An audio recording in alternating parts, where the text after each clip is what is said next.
Okay, here we go. More question answering. It is the favorite thing for about 10 of you. So I gotta keep you guys happy.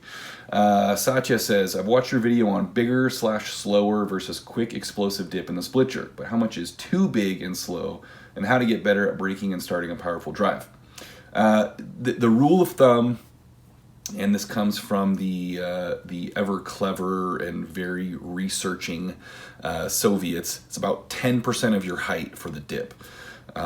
Obviously, there's going to be a range, and if you are a very quick, elastic dipper, you're going to be maybe 7 or 8%. If you're kind of a slow, more strength-dependent jerker, you might be more like 12, 13%.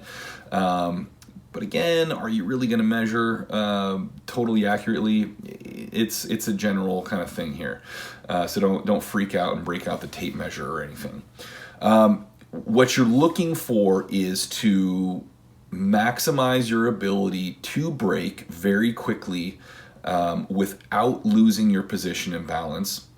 And along with that, being able to generate as much upward speed on the bar and as much elevation as possible, right? The whole point of the dip and drive. That being said, if you, at the bottom of the dip, slide forward, right? Or you shift forward towards your toes, or as you reach the bottom, your knees and hips shift forward unavoidably, that's a good indication that you have dipped too low. Right, because there's a threshold beyond which it's kind of unreasonable to expect you to be able to maintain that good position and balance.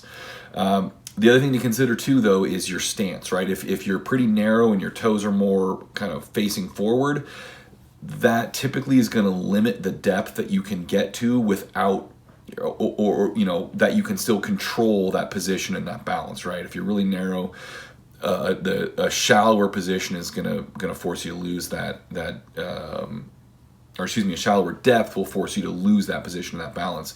Whereas if you're a little wider, toes are turned out a little more, and knees are going with the toes, you typically can get a little deeper while still being in a strong position where you can break a little more quickly and not lose your position. So check that stance first and kind of experiment and find something that works best for you.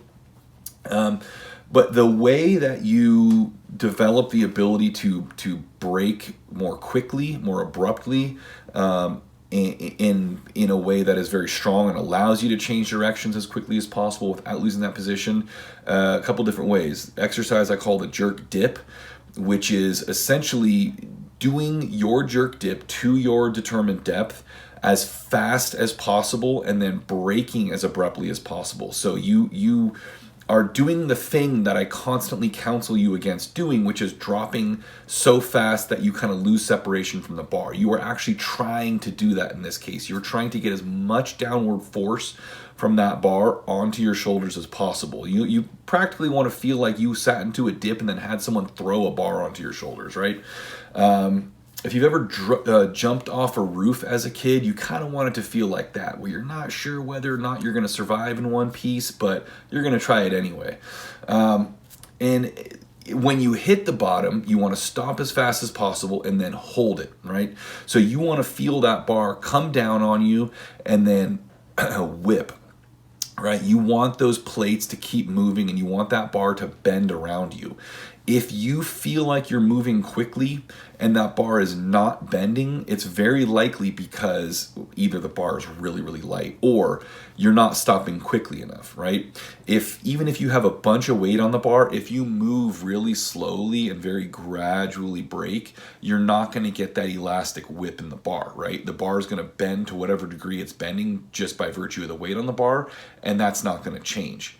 Right? If you move very quickly and then stop really abruptly, those weights want to keep going and they're going to bounce, right? So that's what we're looking for. We're looking to drop as fast as possible with that perfect position, right? So the trunk doesn't come forward, the upper back doesn't collapse, we don't shift our weight at all on the feet, and then hold and feel that bar kind of trying to push us.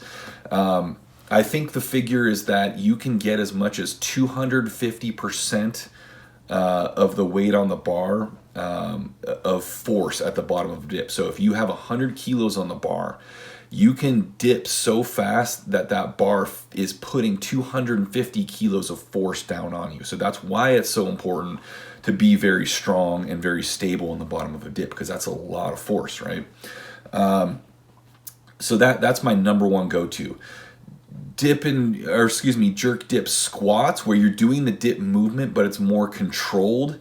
More like the tempo you would do with a regular front squat or back squat, are also really good. But what I would add to it is potentially a slow eccentric movement. So like 3 to 5 seconds down, which is really slow because a jerk dip is such a short movement. But then a hold in the bottom, right? So 3 to 5 second pause in the bottom of a dip, and focusing on being extremely forceful in, having your back and abs tight so your trunk is totally locked in, feeling tension throughout your legs, your glutes, everything, and feeling that pressure across your foot, right? Not feeling it shift one way or the other. That's a really good way to strengthen that bottom position. Another thing that kind of goes overlooked is lowering your jerks, right? So everybody loves jerk blocks. I love jerk blocks. It feels a lot better to just drop the bar and not have to bring it down to your shoulders. But bringing jerks down to your shoulders and absorbing that weight with your legs is getting your legs better able to absorb force like you do in a jerk, and then stop it at the bottom, which that then translates into that ability to dip and drive well for jerks. So as much as you possibly can when you are doing jerks, especially multiple reps, lower that bar to your shoulders. The only time you should not do that is if you're going to hurt yourself. Otherwise, you've got to learn how to do it and use that to your advantage. And then finally, another exercise that's kind of weird and doesn't get used a lot, I don't even use it that much just because it's hard to get people to do it well, is what I call a rebound jerk. So you're going to do multiple reps of a jerk, but rather than lowering the bar, resetting, then dipping and driving, after that first jerk, you're going to lower it and absorb that weight right into the dip and immediately jerk that next rep. So there's no resetting or pausing between reps. It's just lower, rebound right out into the next jerk, lower, rebound right out into the next jerk. That's really good for learning how to really control your position, right? Because it takes a lot more effort when you're lowering a bar than just starting with it on your shoulders. You really learn how to be tight and absorb that weight. And you learn how to control that position while doing so and not allowing yourself to go forward or backward. So it takes some practice, it takes a good amount of concentration, but so does weightlifting in general. So you really don't have an excuse to not use that. And then finally, power jerks at a weight that allows you to be very quick and to essentially create that rhythm that you would like in the ideal jerk, or assuming split jerk is kind of your chosen maximal jerk style. Those can be really helpful to kind of feel that timing and that rhythm. And of course, doing a complex of, say, 2 or 3 power jerks plus 1 split jerk, so you can feel that rhythm, train that rhythm, and then try to replicate it on the split jerk can be really helpful. So give those a shot, and if they don't work, it was your fault. Greg Everett with Catalyst Athletics here. Please subscribe, like, and share this video. If you have questions, post them in the comments. I answer all of them.